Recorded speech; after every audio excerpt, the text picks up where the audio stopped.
I told the dude in prison, no telling how many degrees and opportunities this brother earned, but me, myself, even while earning 2 associate degrees in prison, a cosmetology certification, a horticulture certification, custodial maintenance certification, 2 automotive certifications, substance abuse counseling degree, and we started the University of Illinois bachelor's program in Danville. We did. Where brothers are able to get bachelor's programs from private donors. Not the government, not the place that claims to correct our behavior and then send us back, because they really don't care how we function. The bottom line is that body. Obtaining and capturing that body. It makes no sense that I can be all I can be in prison. Y'all heard all the stuff I accomplished, right? But you got money to house me in prison. You got money to feed me in prison. You have money to clothe me in prison. But once I'm released, you have no money to house me.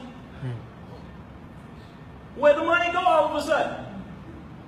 Let me commit a crime against you, any one of y'all persons. They will have money to return my body. I've been out a year and 3 months now. My organization does great work in the community. Void of resources. Void of resources. I've been able to help maybe 15 to 20 guys get housing.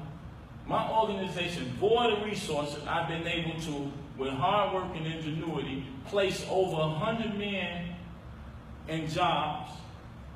Void of resources. We've stopped over 40 shootings. They don't make the news unless it's murders.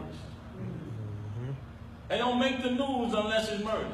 And even to this day, all the work we do, all the accomplishment we do, mind you, the prison industrial complex didn't tell me to get no education. They wouldn't care if I sat in that cell and do nothing. They released me in now worse than when they went in. How can society sit on their butts and allow their tax dollars to go towards a perpetual situation? My incarceration, our formerly conviction is another way of calling us a perpetual nigger. We perpetual exes. 13th Amendment. No taxation without representation. We have none. Why we pay taxes? We work. Why we pay taxes? How is it even acceptable in America that foreigners can come over here and set up shop in our communities and make millions and don't put nothing back, but we couldn't get a loan to even start a small business? So that we won't have to go in nobody's house or try to fend for ourselves. See, the truth of the matter is, public policy and people in those public office are too comfortable. We let them sit back in office and never hold them accountable. We elect these people over and over and over. I'm wondering, is the prisoner stupid or is society stupid? These are the people that's over us. We have more education than the men who are over us. 24-year-old men come in these prisons and guard over us. My son, 28, 24-year-old men, and then treat us like, and demoralize us, the stigma, the social implications that entails, seeing body parts on me that I've never seen before. And we come out, some of us broken, and some of us refuse to let you break us. So we come out, since I destroyed the community, I said that we're going to create an organization and we're going to have the audacity to call it ex-cons, because we exit everything y'all say we got. And we're going to change the culture, we're going to change the environment, the narrative, and we're going to so let me just say real quick and close. We live in a society that has blood-soaked soil of individuals, enslavement, and murder and death, even if we want to deal with the revolution. And these individuals who are descendants from the ancestors, I expect to forgive America for what they've done and their heinous crime that they never apologized for. And then you still create a system that continue to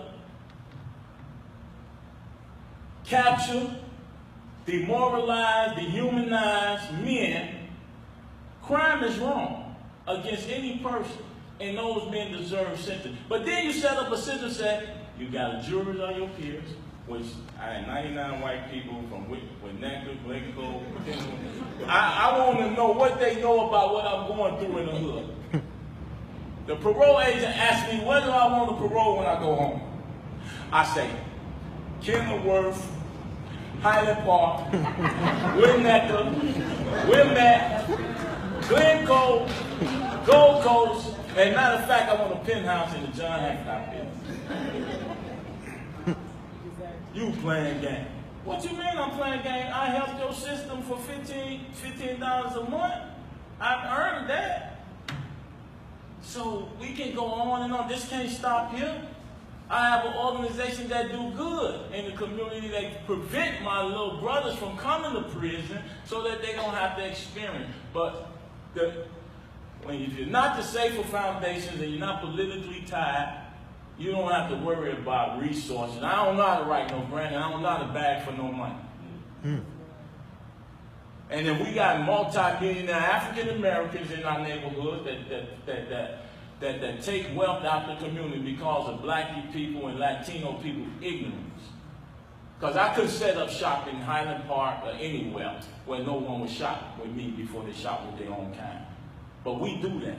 So the social stigma of returning home, and I'm sure we're going to have more questions from the audience, and I can address it then a little further. But I just wanted to bring that point home, that I don't want your benevolence.